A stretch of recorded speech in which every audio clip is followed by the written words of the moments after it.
yi di ñu tëj ba tey di lee ñun mënatuñu rëcc ñun dundatuñu. salaamaaleykum mbokku téléspectateurs yu Africa 7 la chaîne panafricaine am nañ mbégte lool teewaat fii jàkkaarloo bi yéen seen émission amul nëbboo nag seen premier numéro 2015 bi moo nekk nii ñu ciy dalal koo xam ne ñu ngi koy wax Bayla Wane nag nekkoon ancien directeur général de la LONASE nekk membre du cercle des amis de Macky Sall dinañ wax nag lu tax mu créé mouvement boobu ak ay mbokkam ñu tuddee ko cercle des amis de Macky Sall. waaye loolu rek dañ koy wax salaamaaleykum Bayla Wane. maaleykum salaam. ñu ngi leen di gërëm di leen sant di kontaan ci invitation bi ngeen ñu def. voilà Bayla Wane cercle des amis boobu sax la ñuy doore parce que ak say ñooñ yoo xam ne yéen a nekk na woon PDS ci ñu ci bari maanaam fas yéene ngeen taxawal benn kuréel bu ñu tuddee le cercle des amis de Macky Sall mais d'abord damaa bëgg rek nga wax ñu lu tax ngeen jóge ci PDS ba pare.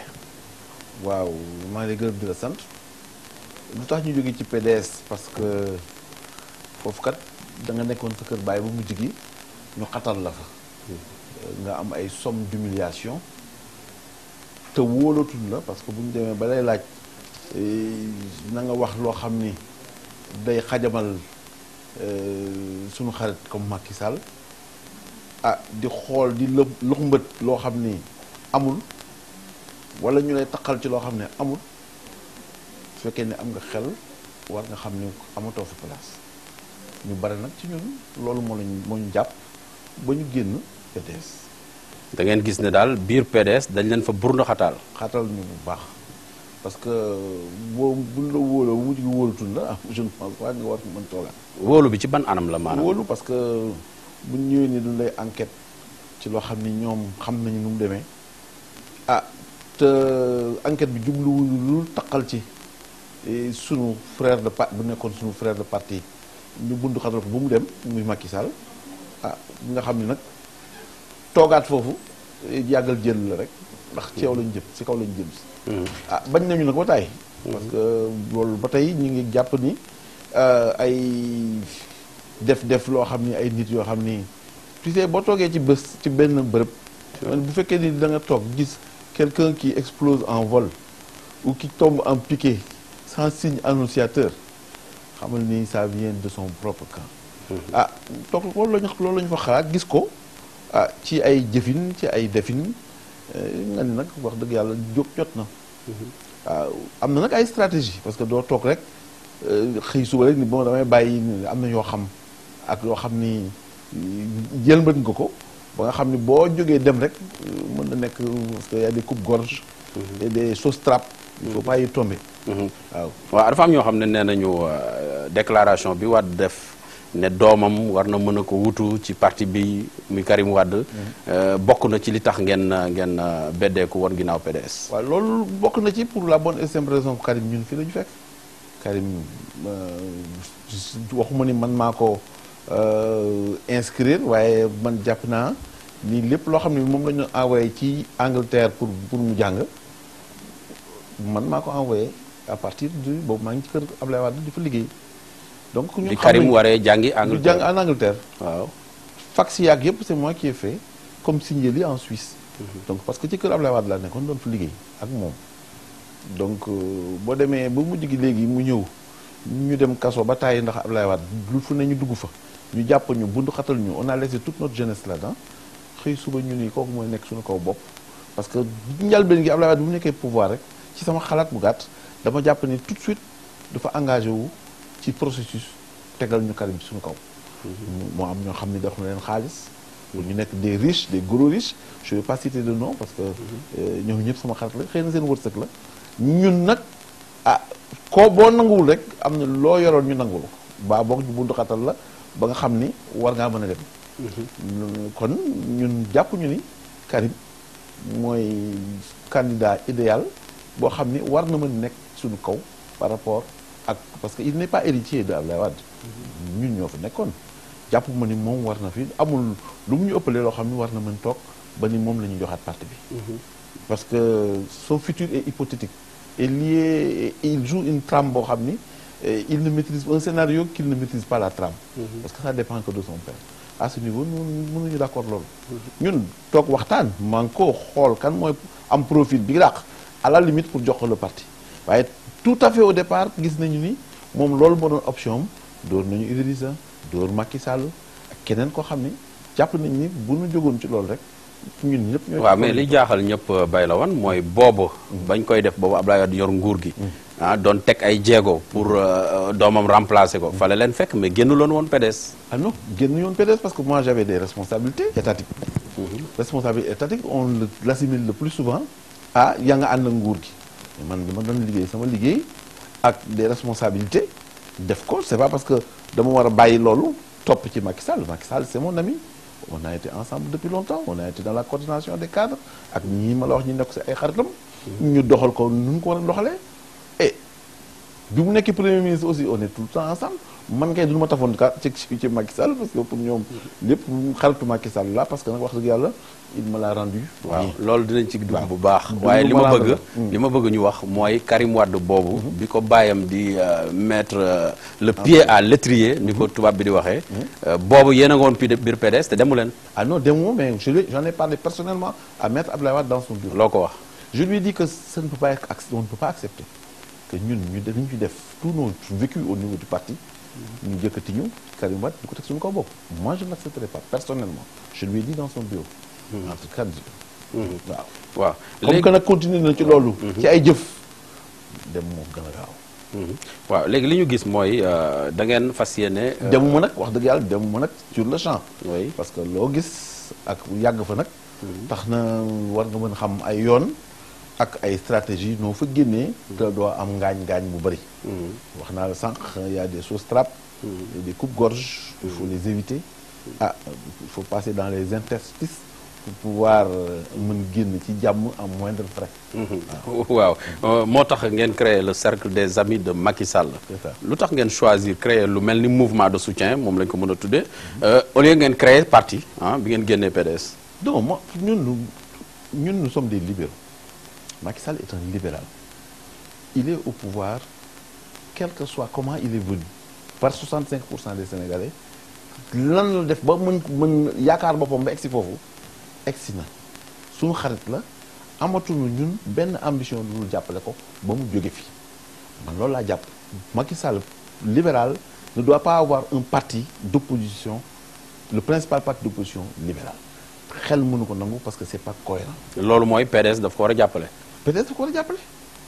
parce que PDS daf ko war a jàppale parce que Abdoulaye Wade moom weesu na c'est un homme du passé léegi ce qui tax li taxaw mooy waa PDS jàppale Macky Sall parce que bu mu fi nekkee premier ministre nekk ñun di doxal libéralisme ñëpp ci àndoon gis ni nag tey yàlla teg na ko ci bopp réew mi li fi war daal mooy ku amul ambition it war nga ko anesthésier ba moom mu pare d'autant que daf fi teg PSE bi mu defee PSE bi mais kenn dégguma aucune voix dissonante muy waa opposition du ñuy wax rek baax na waaye est-ce que dana am xaalis bi ça veut dire que ñoom il accepte le principe les gens ceux qui sont du Benno Bokk Yaakaar mosuma dégg kenn ku ni PSE bi baaxul ce qui veut dire que ni am na fu mu teg ci raay bi muy PSE donc jàppale ko ba mu génn ci loolu moo gën c'est pourquoi d'ailleurs je comprends très bien et je suis à l'aise de comprendre que moom bu defee mandat bi mën na toog beneen mandat pour mettre en place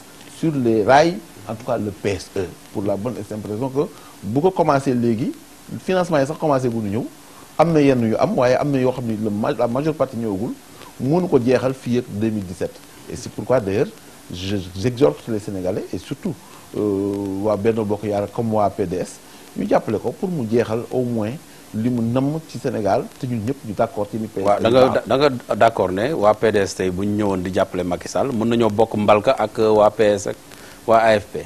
oui non mais ça c'est une dynamique bu fekkee ni solution la nation moo ñu yëkkati man je ne pense pas pourquoi mënuma xalaat ni nit ki ñun la kii moo baax sa réew nga ne du ma ko def waaw wax naa la waa benn bokk yaakaar muy AFP muy PS ak ñeneen ñu ko composé ñoom ñëpp d'accord nañ ci Macky Sall parce que ñoom ñoo ko jox les 7 ans que muy def léegi nii tey ñoom d'accord nañu ce sont des hommes d'accord mais waa PDS ñoom nee nañu kii seen doom la c'est un libéral mais qu'est-ce qui nous oppose et ñoom sax ci seen bopp boo dégloo nee nañu Abdoulaye Wade bi mu leen mujjee jot def leen na ngeen jàppale Macky Sall na ngeen jàppale Macky Sall kay loolu leer na je ne vois pas qu'est-ce qui a changé parce que jàpp nañu doomam mais loolu tamit war na nag am dayoogu tey na Sénégal moo ëpp wax dëgg yàlla nag réew nag foog mu am opposition. waaw d'accord ñun ñëpp mënuñoo ànd rek topp ci ginnaaw président de la République. mënul ni man libéral la kii libéral bi ci kaw dama koy xeex mënul nekk loolu c'est pas cohérent ni logique. Et d'autant que ñoom du ni seen doom la ñoom ñoo ko formé ñooñu formé mais pourquoi diable war nga ñëw kii nekk na président rek mooy toi que je m'y mette loolu nag añaan la loolu man je ne le comprends pas. waaw yéen ngeen créé seen cercle des amis boobu lan moo tere rek ngeen dugg biir APR teg seen i wëlis ak seen i saak. oui xam nga ñun cercle des amis il y a des gens yoo xam ni ñoom ñëpp ku nekk am ak nag moom vécu ak Macky Sall am na ñoo xam ni ñoom bëgguñu dugg APR ñu bëgg nañu jàppale Macky Sall am na ñoo xam ne bëgg nañu PSE bii Macky Sall teg te bëgguñu dugg ci benn parti kon boo ñëwee yow sa bopp jóg rek màbb jëm wuti APR ñooñu da ngay am ñooy bàyyi ci ginnaaw te ñoom bëggoon nañu jàppale Macky Sall ñun ñu jàpp ni créer cercle des amis de Macky Sall boo xam ni les politiques sont à l'intérieur mais il y a aussi des Sénégalais de souche patriotes qui comprennent que PSE bi baax na ñii des ñi moom ni gëm nañu Macky Sall gëmuñu partem wala gëmuñu ci ko sax mën dugg ci biir jàppale ko. waaw loolu bàyyi la war loolu seen prétexte la. bay non ñun information bi ñu jot. waaw mooy que waa APR ñoo bëggul yéen ngeen ñëw dugg biir APR. déedéet foo ko dégg yow da nga ko dégg wala foo ko dégg. waa APR de tijjiwuñ bunt yi. tijjiwuñ bunt bi xanaa ko bëgg a dugg foofu ñun bu ñu bëggee dugg du ñuy boole. mais parce que ñun jàpp nañ ni APR lu baax la. amul conflit ak ñun parce que ñun la ñuy jàppale. ñun nous sommes des amis de Macky Sall donc ñoom ñun la ñuy jàppale. donc ñun du leen di bàyyi ñu taxaw fi ñu nekk di def di bàyyi seen waar ñu ngi leen di gërëm di leen sant waaye ñun tamit am nañu sañ-sañ non seulement wuti ñi nga xam ni bëgguñu dugg APR te bëgg Macky Sall wax kooku nañu bàyyi dem wuti ko quel que soit le prétexte ba ñoom la ñu mën a wax ñun danañu defi loolu massifier derrière indil ko Macky Sall. waaw fa ngeen di mujj. est-ce que mën nañ xaar boo leen dajaloo ba dajaloo bu mbooloo moomu taxaw ngeen dem nag dugg biir APR. est-ce que mën nañ xaar loolu. waaw pourquoi pas. Pourquoi pas? Parce que nous, en finalité, il va falloir qu'on puisse venir avec des arguments. Écoute, nous, voilà notre contribution dans le PSE. Voilà certainement même au besoin, parce que c'est une œuvre humaine. Voilà les rectifications qu'on souhaiterait avoir. Nous avons candidat deuxième mandat. Nous mettre les trucs. Parce que nous, notre objectif, c'est pas que seulement de Gungé Macky Sall son deuxième mandat de top. Macky Sall a créé le PSE pour 35 ans, pour jusqu'à 2035. Nous devons être là encore. Soit, vous parlez de deuxième mandat, nous un candidat consensuel, soit, il a l'onction où il connaît bien le PSE et qu'il essaie de continuer l'œuvre de Macky Sall. Voilà le problème. Waaw léegi nañ ñëw ci choix du nom c'est-à-dire que turu les amis de Macky Sall xaw nga ko junj sànq mais dama bëgg rek nga wax ñu lan moo waral le choix du nom le cercle des amis de Macky Sall. Mais parce que nous sommes des amis de Macky Sall. Nous on avons vécu avec Macky Sall avant qu'il se. Êtes-vous réellement des amis est-ce que ay xarit dëgg ngeen wala tur la bu ngeen teg nii loolu laa bëgg a laaj. ay xarit dëgg lañu. Si je prends le président Cheikh Touré, c'est lui qui était le président de la coordination des cadres du Parti démocratique sénégalais. Nous étions membres de cette coordination. Man, Macky Sall, Ousmane Masseck Ndiaye, Yarahmou, Yàlla na ko Yàlla xare àjjana, ak Kader Sow et plein d'autres qui sont là. Ñun ñu créé woon loolu coordination des cadres nekk fa ak moom mais tey bu ngeen ñu waxee ñun bokk lépp nag bokk les hauts et les bas. nekk ci parti bi di xeex fu nekk ñu dem fa def conférence dugg fu ne def ay marche def lu ne ak Macky Sall qu'il se marie ñu dem ànd ak moom takki jabar dellu si ñëw au passage je salue madame Faye. da ngaa bëgg a wax yéen a takki woon madame Faye. Absolument. ah bon bokkoon nga ci délégation absolument. alors ñun. kon kay dépassé na cadre. dépassé na cadre cercle des cadres bu ngay wax noonu. bien sûr bien avant ngeen xamante kon. mais bien sûr bien sûr. est-ce que mën nga ñëw ci relation boobu. mais relation bi nous on était tout le temps ensemble.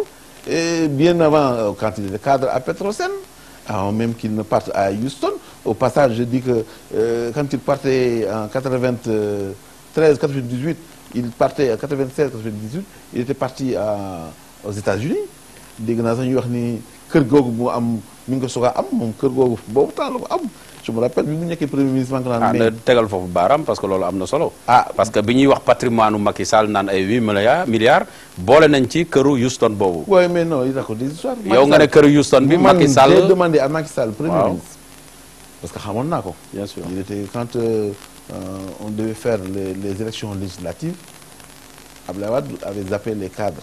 Il nous avait pas mis député dans la liste des députés il nous avait mis dans la liste mais à des positions yoo xam ni jàppuñu woon danañu jàll parce que boobu sax Abdoulaye Wade ay 18 19 20 maximum lay am ci député mu def le premier d'entre nous c'était Cheikh Touré mi ñu def ko 23e Macky Sall xaw ma 30 et quelques ainsi man xaw ma nangam ah ñu meroon nag cadre yi ñëw Abdoulaye Wade recevoir mu man Macky Sall Cheikh Touré ñu nekkee ak moom mu ne ñu yéen ay ministrable ngeen nangam wax daal ba ñu convaincre ñu Macky Sall nag devait partir en stage je crois aux États-Unis mais c'est sur cette bi mu dellu si la am kër googu boobu Petrosen la newoon. Petrosen mu la jóge nekkoon. Petrosen demi def stage États-Unis waaw dans le D'accord. cadre de son travail il était parti en stage de longue durée et aux États-Unis mais c'est après qu'il est revenu ak loolu bi mu ñëwee man bi mu nekk premier ministre tax laaj naa ko man ko yow est-ce que wax nga paa bi sa kër gi nga am États-Unis mun ma non non ma ne ko ah boo ko waxul nit dana ñëw waxi ko ni ko yaa ngi ko jëndee 7 millions de dollars mun ma wax nga dëgg il lui en a parlé Abdoulaye Wade sait que cette maison est antérieure même à ce que moom mu ñëw pouvoir c'est étonnant que je vois des Sénégalais qui ñeme yàlla lool génn di wax ni Macky Sall kër gii mi ngi ko jënd nangam non c'est faux donc pour dire donc que nous avons été ensemble pendant longtemps on a vraiment été ensemble pendant longtemps et sur beaucoup de choses en tout cas nous avons fait notre temps au niveau du Parti démocratique sénégalais def nañ fa suñu ay yëf def nañu ay beaucoup d'anecdotes d'ailleurs dem nañu affiché ñu tongal ñu ak ay yat ak ay lif dans la Mbaa daw leen donc ko man sañu ma wax léegi ñi daw parce que parce que ay kilifa lañ parce que léegi ñëw ay kilifa lañu ay mag lañu et puis quoi kon buñ ko wax bay la comme ñooñu daal ay kilifa lañ léegi ci réew mi nañ leen bañ a tudd waaw man xam naa ne man dawoon naa waaw am na ñeneen ñu dawoon sax mais nañ leen bañ a tudd rek parce que comme ay kilifa lañ ci réew mi ndeysaan am nañu kilifa lañu am nañu ay toog waaw voilà léegi dama bëggoon ñu ñëw ci sa relation ak président Macky Sall bi mu nekkee premier ministre bi mu nekkee premier ministre on était tout ensemble bi mu nekkee premier ministre këram laa doon añee sax parce que boobu maa ngi dëkk Fass et régulièrement je mangeais là-bas naa fi nekk ba ay heure vraiment tard ay 2 heures du matin 3 heures du matin waxtu buy déplacé wu aussi on était tout le temps ensemble donc ñu bare fa lañ ma xamee nag wax dëgg yàlla parce que ñu nekk ci wetam yëpp boobu ñu naan ñëw fa lañ ma naan fekk daal ci gàttal waaw gars yi amoon nañu relation yu baax a baax d'ailleurs bi muy nekk premier ministre sax premier jour bi ñu fiy ñëw man ak moom ak sëñ Mbacke Soxna loolu ñoo fi ñëw waaw sëñ Mbacke Soxna Lo boobu sax xëy na balaay émission bee jeex laata muy dugg ci biir danañ dellu si sa relation ak moom waaw très bien léegi présidentielle 2007 bi mu weesoo Abdoulaye Wade gagné Macky Sall nekkoon directeur de campagne am dañu jël Macky Sall yóbbu ko présidence assemblée nationale ñëpp ne lii du promotion sanction la yow moment boobu ak mutation boobu yow noo ko dundee woon période boobu lu dee wax nañu ko nee nañu Bayla daf waxoon nañu sax ni Bayla dafa demoon pour def motion de censure Hadjibou Soumaré bi ñu ko nommé tellement que j'avais de bonnes relations avec Macky Sall chaque soir chaque jour on était ensemble mu am kenn ku dawoon sax jour bi ñuy wàcce Macky Sall ci assemblée bi j'étais à la maison j'avais trouvé je me rappelle Abdou Fall mais ci bunt bi maa ngi tasanteeg le jeune Massali moom wax ne bàyyi leen ko mu dugg ñu gendarme ñu bàyyi ko mu dugg ñu dugg ci biir ci ngoon si dégg naa ñu naan Bayla dafa jóge foofu moom Abdou Fall noonu bëgg daaneel Hadjibou Soumaré comme venait de nommer premier ministre nangam batiti patata bref bu di rek moi j'étais donc avec lui de tout cœur et très remonté par rapport parce que nit ki bu la gàññalee orma ak kóllëre waroon tax ñu ba ko fa ndax mu ngi doon def lu mu bëgg moom moo toog fii daal ni Macky Sall moom bu ma xalaatee sax mu defal moom waaw moi je pense que loolu moom weesu nañu ko gaa waaye doolu woon lu war waaw te mosuñu ko nangu. waaw Macky Sall bañ ko teggee tamit ci présidence assemblée nationale. mu daal di gedd ay cëram ci biir PDS. génn PDS dem xeexali boppam. lu tax boobu toppaloo ko. non da nga nekk xaritam ak li nga fi jot a wax yépp. xam nga xarit gis nañ fi sax nit ñoo xam ne ñu ngi jóge seen kër di sëy taxul nga bàyyi sa kër. nit dana dem sëy ci kër jëkkëram te du bàyyi këram wala pourtant dëkkatu fa.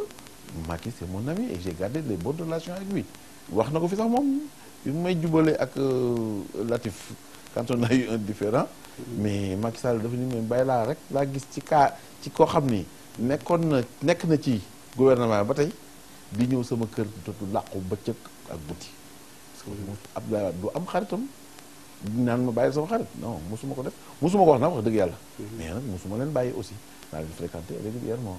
kon daa nga fréquenté. bu baax Macky Sall ba mu génnee PDS. ba mu génnee PDS damay ñëw. fekk yow yaa nga ca biir ba léegi maa ngi directeur mieux la Marième Faye. Je l'ai toujours gardée comme marraine de l'association des femmes de la LONASE depuis mu nekk premier ministre ba mu fay génn 2011 moom mooy marraine bi moom Marième Faye sax je n'ai jamais enlevé ça. parce que samay xarit la normalement Marième Faye. moom sama xarit benn bakkan la te xam naa ni yàlla am na lu mu ko may ndax nit ku baax la. julli jàpp woor loolu mooy mbiram kon lii jomb ko am sax maa ngi koy sànku ñaan sax ci diggante bi parce que xam naa ni ku seetlu la jaay si waaw ci xaritoo boobu terewul la toog PDS c'est vrai mais mieux. da nga jàppale Abdoulaye Wade ci 2012 bi da nga créé woon sax bay la mobilise pour Wade ñu tuddee ko BMW. waaw xam nga te nga xam ne mi ngi war a jàkkaarloog sa xarit. waaw mais man. lu muy war a jàkkaarloog xam nga nit ki lu muy doxal xam nga nit ki janax bu bëggee rëcc day bari pax. déet da nga créé woon BMW. parce que da ngaa bëggoon a rëcc.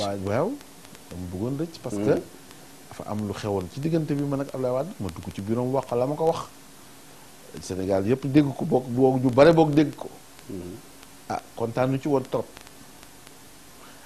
te comme ko wax naa leen la PDS nag dafa am ay sos trap ak ñoom seen yoo xam ne daal boo buggee na ci daal am na nooy def ba ma xamee ni kontaanul ma yëg ko ci laa ni kii nag foo ma jox ko ay gage de sûreté gage de sûreté xam nga Abdoulaye Wade bu la attaqué wul sax am na ñoo xam ne xëy na comme il dit c'est des fanatiques. mën nañ la attaqué làggal la wala ñu def am leen lu ñu def ak yow. waaw loolu laa doon bañ mu am parce que attaqué woon naa ko wax ko samay dëgg waaw du aajo ñu koy wax fii tey. ñoom xam nañu lan laa wax ak lan laa def. moo tax ma créé BMW pour mën a mucc. ay naxee mbaay la woon. stratégie la. nit ku nekk am na stratégie bopp. nooy tëjee sa bopp Wade da nee na ruse moom ci politique la moom loolu def bu am parti bi. xanaa moom la leen jàngal. ay ñombar tool lañu. bon ay ñombar tool lañu. maanaam ñombar yu ndaw. yu ndaw. yoo xam ni wax na ñoo moom. te lii ma lay wax nii Macky umpale wu ko parce que daf daal waxtaan ak moom ci loolu. et puis d'ailleurs nit du am ay nen rek def ko ci benn kii benn panier. bu ma déggee daal bay la dafa mel ni yaa ngi Macky da ngeen complot woon. mosuñu complot Macky ne la toogal ci biir balaa ñuy dagg sa bopp man ma dem xeexi après ñu dajawaat. daan nañu waxtaan lu bëri mais mosuma wax stratégie naa nag jëpp stratégie ñëw ni ko man de lii laa bëgg def par rapport à ça. waaw parce que ñoom li ñu bëggoon waaw ba ma ko defoon yaakaar naa waxuma ñu jàll ndax yàlla dogal na ko ba pare. waaye bu fekkoon topp naa ñu li ñu bëgg ñoom. xam naa ni kon dana jafe daal ci moom lool. waaw loo xam ne waaw parce que nag mucc boobu ngay wax ne janax day bëri pax moo tax nga créé woon BMW pour mucc parce que rapport audit bu ARMP bi la njëkkoon a épinglé 2008 la. te loolu ci xëy na sax am na bu 2004 mais bu 2008 bi mën nañu wax rek lépp daal ci magistère Wade la bi Wade nekkee président de la République. oui mais lañ ne am nga luubal boo def. ci LONASE attends je crois que il faut que. mu leer ci Sénégalais yi. d'accord moi l'ARMP on ne m'a jamais épinglé là-dessus. mais il y a un rapport de l'ARMP. oui beaucoup de oh non ay rapports yu bëri sax. waaw man rek maa fi daan am chaque année benn rapport. chaque année j'avais un rapport. contrairement à maintenant depuis 2011 benn rapport moo fi génnagum ah depuis 2011 moom fa génne ba léegi benn rapport moo génn te bëkki démb la génn mais man chaque année amoon naa rapport chaque année ils se sont gourés, ils se sont trompés. Vous vous rappelez ñëwoon naa ci A7DR laa waxoon ni écoute man teguma ñii li ñuy wax ay dëgg parce que teguma leen dara. Pourquoi? Parce que joxuñu ma possibilité de répondre. Parce qu'à ce moment il n'y avait pas de rapport contradictoire, il a fallu que j'en parle pour que mu mën a am. c'est-à-dire que soo yónnee commencé ma ko yónnee c'est depuis quand j'ai quitté. J'ai quitté d'ailleurs même en 2012 on m'a envoyé le rapport de 2011 j'ai répondu dehors. Pour dire donc que c'était pas l'ARMP. duñu doon wax loolu parce que foofu lu ñu wax écoute ben il a acheté des t-shirts pour revenir encore sur l'ARMP. Il a acheté des t-shirts daf ko sectionner marché bi mais moi le t-shirt xam lan la support. support lan laa cay bind mais mënu ma ko xam. bu ma commencé janvier dama xam support 2000 juillet lan la war a doon parce que man damay sponsorisé mën na nekk làmb waaye ñu ne ma naa jënd ay t-shirt sur toute l'année mënu ma ko. je leur demande toujours nañ ma jox solution aw ma solution boobu comme que ay t-shirt ngay jënd da ngay jënd t-shirt pour une année mënu ma ko. man damay jënd t-shirt en fonction de li ma bëgg a véhiculer comme support comme publicité. je supporte les làmb yi. bu fekkee ni Yékini la ak Balla Gaye mais Yékini la ak Balla Gaye lay def. bu fekkee ni 3 mois après c'est Boy Bambara ak keneen mooy dem lu may wax damay jox ko Yékini vraiment c'est ridicule. Moi je crois que sur cette base là j'avais répondu pour lui dire que c'est pas possible. Ça c'est un. Deuxièmement on me dit écoute il y avait des rouleaux yi da nga war a def appel d'offre mais xam nga portable bu nekk am na chargeur particulier bu mu am. c'est en fonction de la marque. mais imagine nga yore Nokia nga ngay dem pour faire la publicité. nga ne da ngay jël chargeur Ericsson nga def ko ci. bu ma defee appel d'offre pour dire que écoute kii Nokia la mais damay def appel d'offre pour chargeur bu Ericsson ñëwee du jàll. donc y avait ci papier bi dafa amoon code barre kenn mënul jënd beneen boo ko dugalee ci beneen machine mu yàqu. boo fa dugalee beneen ticket mu yàqu ñooñu donc ñoo na ko mën a jaay mais ñooñu laay jëndal mais ma dire que ni kooku dama waroon def appel d'offre c'est ridicule ah ça vraiment j'ai toujours dit ça et personne n'a apporté la réponse. waaw ci liñ la daan tuumaal donc pour dire que du loolu du ARMP man li ñu ma tuumaal LONASE la. danañ ci ñëw. ah très bien waaw LONASE googu ñu la tuumaal. ak lañ la ko wax voilà danañ ci yegsi. waaye dama bëggoon wax foofu rek de le fait que. nga ñu xaw la sonal ci biir nguuru Abdoulaye Wade. est-ce que loolu taxuloon nga toog foofu. ah bokk na ci li tax nga créé BMW ngir sauver sa tête. parce que boobu sax indi nañ ma foofu kii IGE Abdoulaye Wade yónnee na fi IGE pour ñu ñëw enquête ma lu mu xam moom parce que bu fekkoon ni moom xamu ko bés bu nekk maa ngi wax ak moom weer bu nekk maa ngi wax ak moom mu yónnee ma fa mission ni daf may enquête parce que wax nañ ko len nañ jëmale ko ci Macky man dama jàpp ma bañ loolu ñu kenn du fa dugg. lan lañ ko waxoon lu jëm ci Macky sa diggante ak Macky. non ça c'est pas l'objet de notre truc. ce qui est certain c'est que fii bàyyi la. waaw bàyyi la fii mooy amul na boo dama bëgg a leeral ko. mais nag am na xam ne man nag j'ai un droit de réserve ne yow tamit man nag kilifa nag laa. man li ma dégg bàyyi ma wax la li ma dégg man. waaw waxal loolu dégg que yaa doon financé Macky. moo tax ñu bëggoon a wàññi sa loxo. musuma financé Macky ñoom kay xanaa xëy na seen njort bu ñaaw moo tax waaye mais man maa ngi koy wax fii tey Sénégal yëpp dégg ko mosuma jox Macky xaalis mosuma financé Macky ci dara. ñoom nag gis nañ ma mu fay dem wax dëgg yàlla sama xarit la ndax ba ma am naa avant may ñëw LONASE delluwaat LONASE mais j'ai eu des difficultés boobu sax Macky moom la doon jàppale. Macky moom ma daan jàppale bu ma amee jafe-jafe ci moom laay dem mu jox ma xaalis ma dem toppatoo ko moom ak jabaram boobu man liggéeyatuma woon. mais c'est après que je suis revenu à la loterie nationale. waaw kooku ci xaritoo mu may jàppale ma koy jàppale muy jàppale ma koy jàppale mais où est le problème c'est mon ami boo ko tey jii tey bu ko neexee mu jàppale ma. le problème amu ci c'est des entre xarit amul lu ëpp amul lu ci quand ils m'ont envoyé donc cette inspection j'ai trouvé que c'était pas normal pour la bonne et simple raison bu fekkee Abdoulaye Wade mi leen yónni xam na la fa nekk mu ni ba yónni nit ñi daf may contrôler boobu mu ngi may bëgg sànq ba mu ngi bëgg dara ci man. ndax xam na yëpp xam nga bu ko xamuloon xam nga bu mu ne maa ngi lay yónnee mais xaw ma. par exemple man maa ngi yónnee leetal mi ngi sa kër yaa ngi dégg man xam naa sa kër waaye may yónnee ko noonu seetal point E googu fu mu dëkk xam naa adresse bi xam naa numéro bi. y a problème wala waat nag bu mu yónnee inspecteurs yi xamoon na la xew biir LONASE kon kay am na leneen lu ñu waroon génne te man jàpp ma ni war na ko génne te moom xam na ko j'ai dit kenn du fi dugg dem ci moom wax ak moom loolu moo indi affaire BMW ba ma wax ak moom nag ma ne ko ñii kenn du fi dugg dama bëgg nga rapporter note bi. nga dàq inspecteur. je les ai demandé de ne pas continuer parce que il me faut l'accord de Ablaye Wade. je suis parti voir Ablaye Wade wax ak moom ma ne ko xam nga la fa xew kon nag léegi jox ma la note qui rapporte la mission de l'IGE. Il m'a donné la note par l'intermédiaire de Aminata Tall qui était secrétaire général du gouvernement. Voilà jàpp sama ñaar waaye nag loolu alerte la duñu borom doy na borom xel. Je me suis dit ñi ngi wut ils cherchent des poux dans ma tête. teguñu ci quelque temps yéen ma yëkkati ma weex dóor ci suuf bàyyi ñu ma sax ma passé service. On m'a appelé à Touba ma dem seeti Ablaye Wade Touba mu ni ma le lendemain ma ne ko damay passé service le lendemain mu ne ma non ba lendemain damay woo Ablaye Diop nangam et à ma grande surprise à 10h ñu ne ma dajji nañu te bunt amatuma lu ma fay def dematuma fa. da tey ji duggaatuma fa. muy Lonase. lañ fa doon wut nag yàlla xam ndax sama kayit yëpp day jotuma ca dara. waaw ma ci jotas néew daal sama palanton moom ma ko indi woon.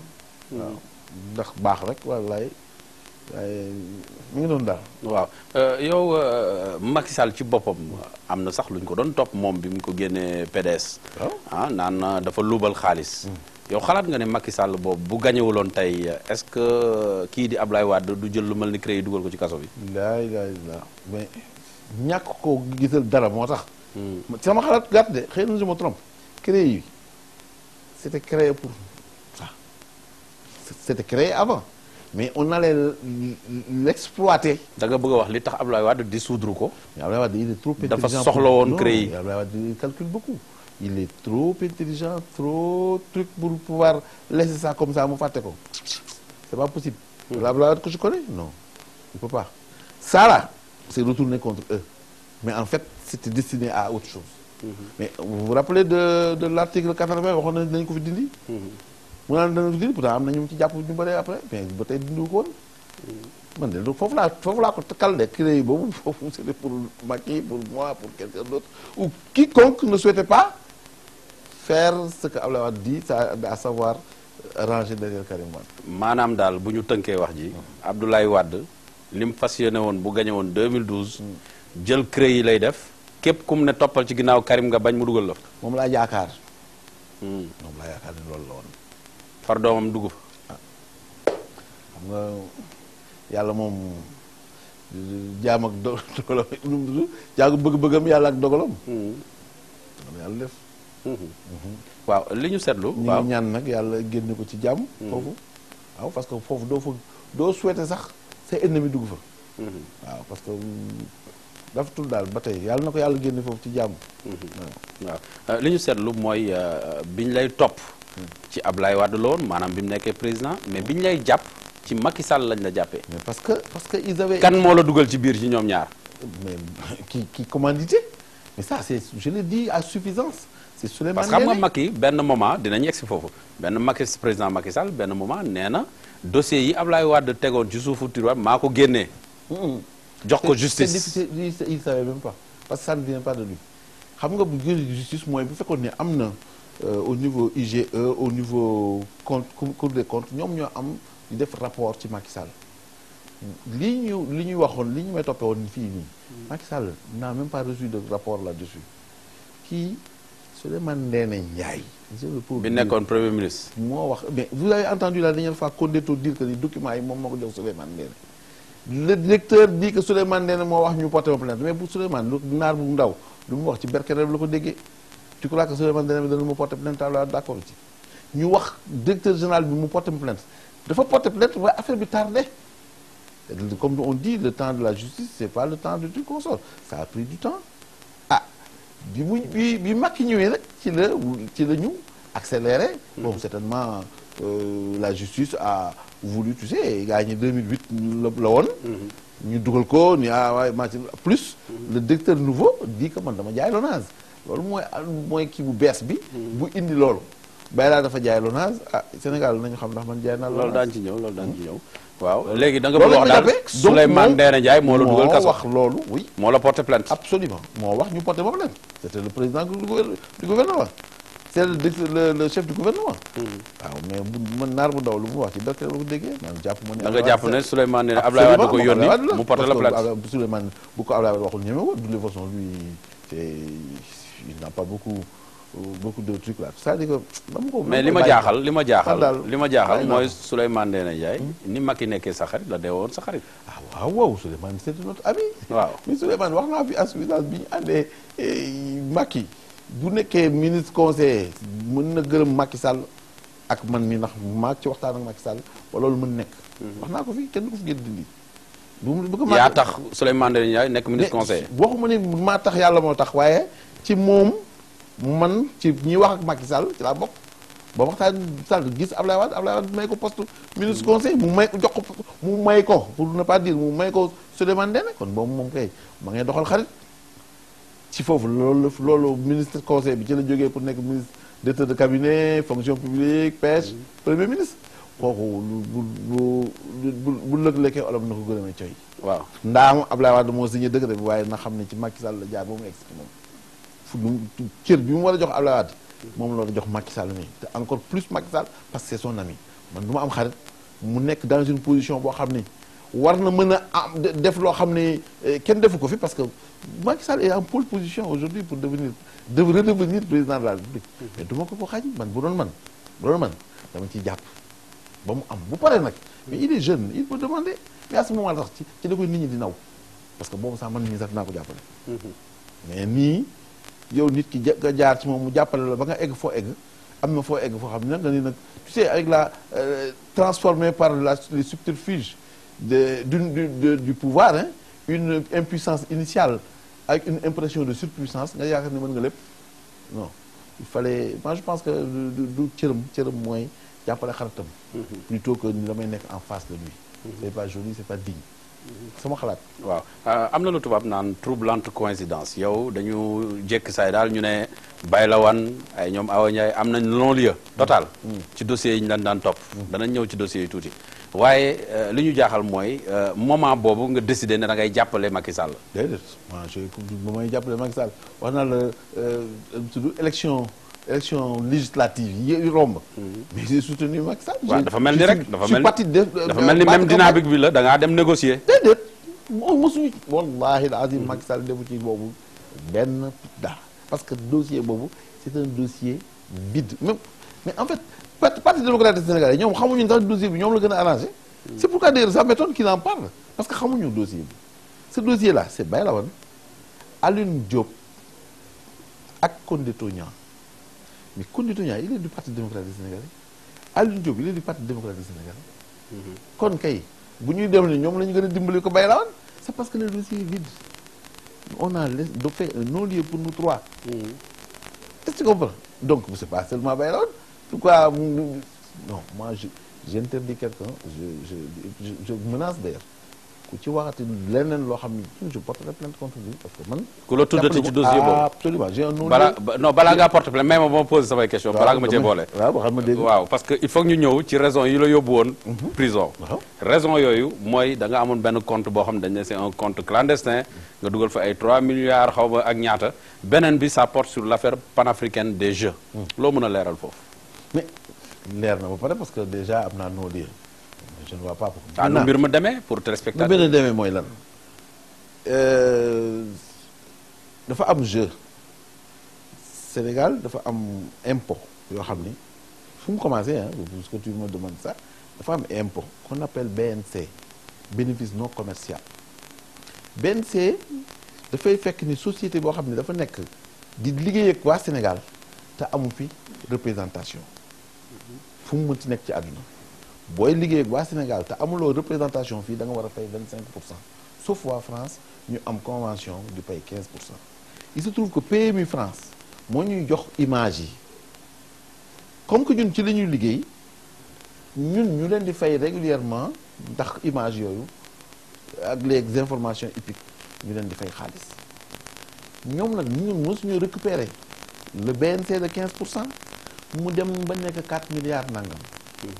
waa impôt ni ñu bloqué sama compte ma ne ko pour ñu débloquer ko ma jaar ci Ablaye Diop war nga koy remercier au passage mu débloqué ko wax leen waa impôt waxtaan leen ngeen débloqué ko ñu waxtaan ñu débloqué ko ñu ne ma mais nag tu nous dois de l'argent man ne non PMU ma ne ko yow ñu ne ma yow yaa koy fay parce que yow yaa ko fi indi ma gis waa PMU ma amal leen woon 690 millions ñoom ñu amee état du Sénégal 4 milliards 500 alors léegi man ne du ñu def compense ñu ne ñoom du ñu def compense normal na parce que ñoom GIE lañu GIE foofu en France du def bénéfice kon mënuñu fay année yu passé yi parce que principe impôt bi mooy lan da ngay ñëw fay impôt bi fii ñu jox la quitus nga dem France ñu delloo la mais comme ñoom GIE lañ buñ ko amee fii année passée yi duñ ko mën a rembourser ñoom ñu kalu foofu ñu ñoom duñu fay couper sama signal toog naa fi 15 jours yoo xam ni on a perdu plus de 300 et quelques millions plus de 500 et quelques plutôt 1 milliard et quelques parce que mënuñu jouer et pourtant man dama war a fay salaire yi et j'ai payé les salaires Sénégal sax yëguñu ko parce que j'ai trouvé des images par ailleurs di ko def mënuñu ko dindi ba moom fay jóge en 2011 léegi nag ñoom man maa ngi am image di gagner de l'argent et je ne paye rien là où je paye ay 6 millions 50 millions 60 millions je paye même pas 1 million de francs CFA sur image yooyu te am naa ko par le satellite ñu bëgg négocier ñu ni ñoom moom la ñu am problème boobu la ñu am ak Sénégal yi ak pays yu bare nañu wut ñoom duñu wut représentation ici ñu ni waa panafricaine c'est un Jean-Jacques Grenier tu viens au Sénégal négocie ñu jox la suñu agrément nga jox leen image mais tu t'installes au Sénégal ma leen très bien ça me permet de régulariser et de ne pas avoir des poursuites judiciaires par ailleurs ma nangu loolu mu ni ma mais non seulement ñun du ñuy installé mais on te donne même 20% ci société bi man leen pourquoi pas te danañu def ay jeux yoo xam ni yow yaa koy agréé boo ñu ko agréé bu ñu autorisé wul bu ñu ko def ma signé leen autorisation à condition que ngeen démarrer ba man ma wax leen kay ngeen démarrer c'est-à-dire que je signe globalement la convention la concession mais doo démarrer loolu man ma jox la le feu vert par lettre entre temps ma jóge fii ñoom signé lu naa leen convention waaye commencé gunu tant que amuñu autorisation je quitte le 7 janvier lañ ma jëlee foofu il signe avec le nouveau venu le 21 septembre pour ñu continuer joxe ay images mais à condition que ñuy fay PMU man li ma bañoon fay PMU dafa amel Sénégal 4 milliards man ma bañ fay moom mu dem di ko fay chaque semaine 12 mooy sa successeur waaw chaque semaine mu fay 12 millions et quelques pour uniquement image yi ak paiement wu kii bi image yi ak paiement wu image yi ak paiement wu PMU sur le reliquat jusqu'à concurrence de la somme que PMU nee na ñoo mais PMU fayul dara Sénégal ça veut dire que ni Sénégal perd tout de suite énormément d'argent par rapport à ça combien c'est les impôts diront mais ce qui est sûr nag bi ñu ñëwee ñu ne waa ji bi mu ñëwee waaw wax waa LONASE wooy bay laa jaay na LONASE parce que j'ai signé une concession ñu dem tribunal civil ñu gagné leen ñu débouté leen ñu leen non vous n'avez pas raison parce qu'ils voulaient annuler la concession vous n'avez pas raison ñu dem pénal et là ils disent que j'ai détourné l'argent man leen waaw léegi nag comme si da ngeen di wax ni dama dompat liir ci biiru yaayam mënul ne nit mënul ma dompat liir ci biiru yaayam parce que man bi ma fay jógee xaalis amul sax ba ma koy détourné ndax société bi doxagul woon mi ngi dox le 21 septembre 2011 man jóge naa fa ça fait 6 mois avant waaw kon loolu nan lañu mën demee ba nañu ni man jaay naa loterie nationale la preuve boobu ak léegi yaakaar nga ni bu ma jaayee LONASE ñoom dana fi toog fii di fayeeku waa ji toog fële di leen seetaan di lekk ñu lekk xaalisam amul bopp amul genn justice wax na lu mu ci wax mu jeex léegi l'autre aspect mooy Sénégal dafa war a fay ay redevance 10% la ñuy jox état bi am na sañ-sañ ñu ne man sama xaalis bi au lieu nga ko yóbbu trésor joxal ma ko Amadou Diouf mi ngi ci texte yi mi ngi ci loi bi mi ngi ci décret yi waaw bu ñu la nee jox ko ma Amadou Diouf mais boo ko joxul sax da ngay faute parce que les textes de la loi disent que je suis tenu d'appliquer les décisions du conseil d'administration et des autorités même de tutelle. Voilà. bi ñu ni ma financier investiture Ablaye Wade stade ba suñu def écran géant yeeg yooyu maa ko fay kan nañ ko fay Jean-Pierre Bloch Médiathèque fayal ñu ne ma ñaata laay fay ñu ne ma dana indi facture bi indi ma facture bi ñu ma jox 430 millions signé contrat yooyu yëpp dafa am trace waaw bu ñu xëyee suba ñu ñooñu loolu xaalis boobu bi ñu def investiture bi ñu def bi ma jox Bougane bi ma jox Oumouane yu institut yëpp man dama ko détourné dafa doy waar yéen tam te ñoom ñoo la joxoon ordre ne la joxeel. te bu baax dañ ma ko joxul kay non seulement c'est dans les textes loi mais duñ ma jox ordre pour le faire ah ba ma ñëwee ci Abdoulaye Wade ni ko maa yow investiture bi fële nu mu tudd kii bi mun ma non non ça c'est l'État il faut le faire ma def man xam kuy sàcc koy du ko joxe chèque voilà moom laa jàppale chèque bi ñu woo ko mu ni ko jël na ko c'est lui qui a pris le chèque c'est pas Bayla investiture bi ñëpp gis nañ ko ci stade lañ ko defee ak écran géant ak waaye yéen du ma may jàmm waaw lii damay wax bi ku la jàpp daal jàpp Ablaye Wade.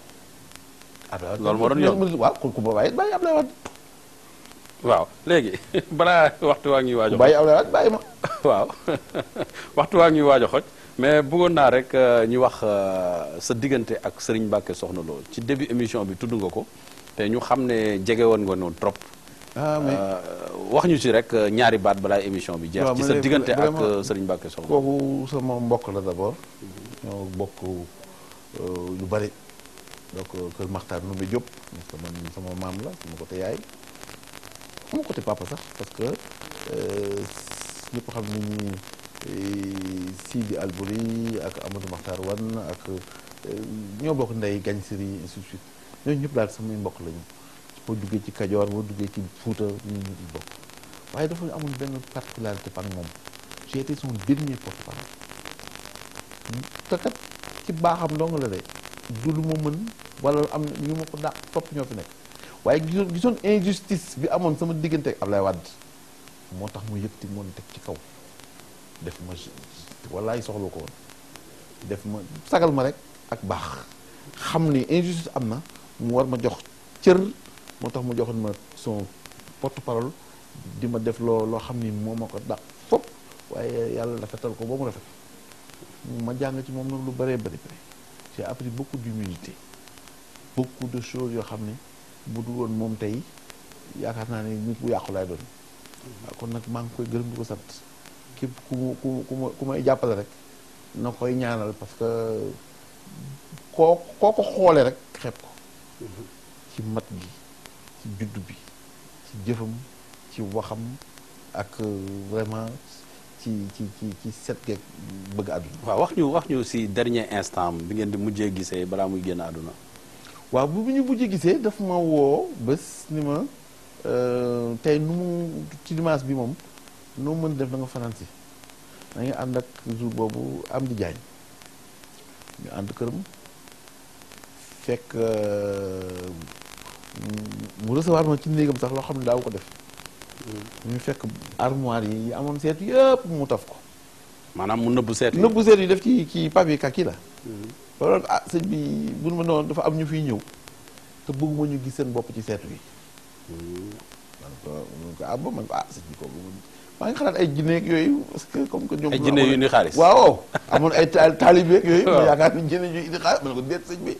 kay bàyyi leen ñu ñëw kay ñu gis leen. mun déet yéen kay ëpp naa def.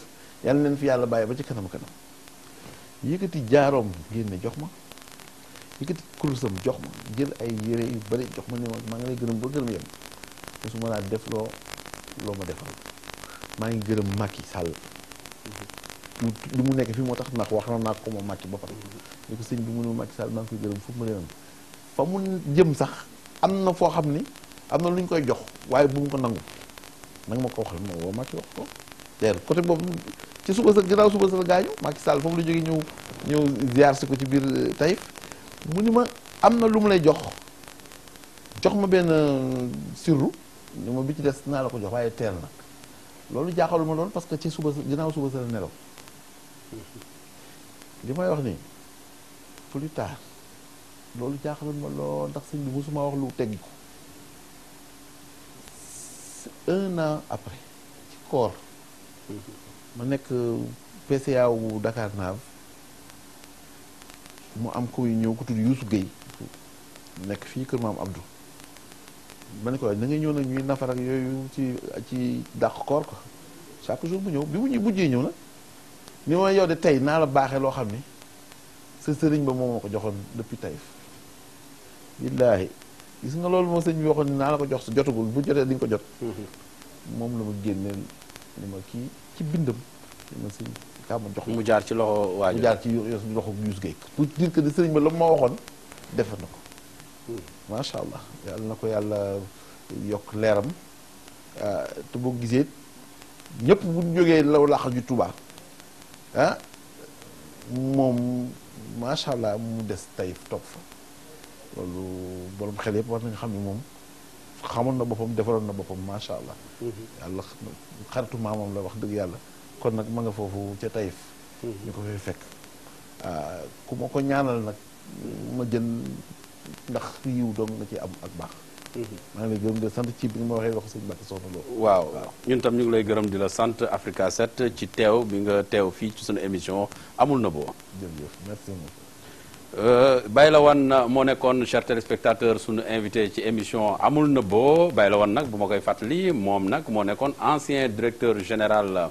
wala boog moo nekk ancien directeur général bu LONASE nekk membre ci li ñuy woowee cercle des amis de Macky Sall leeral na ko diggante ak Macky Sall fan la ñu jaar ba tey mu taxaw ne dafa créer kuréel tuddee ko cercle des amis de Macky Sall di wax rek balaa ma leen di tàggu di gërëm suñu partenaires yi lu ci mel ni Seneweb waaye nag tey dinaa gërëm particulièrement waa Dakar Actu Serigne Diagne gis nañ sa liggéey rafet na ñoom ñëpp ñu ngi jàpp ci liggéey bi ba tax boo bëggee seetaan amul na boo ci biir réew wala bitim réew boo duggee ci site internet yooyu di nga ko am ci anam yu mu gën a muccee ayib di leen gërëm di leen sant di leen wax rek yéen téléspectateurs yi bu leen tardé amul na boo ndax fii la lépp di leere jërë ngeen jëf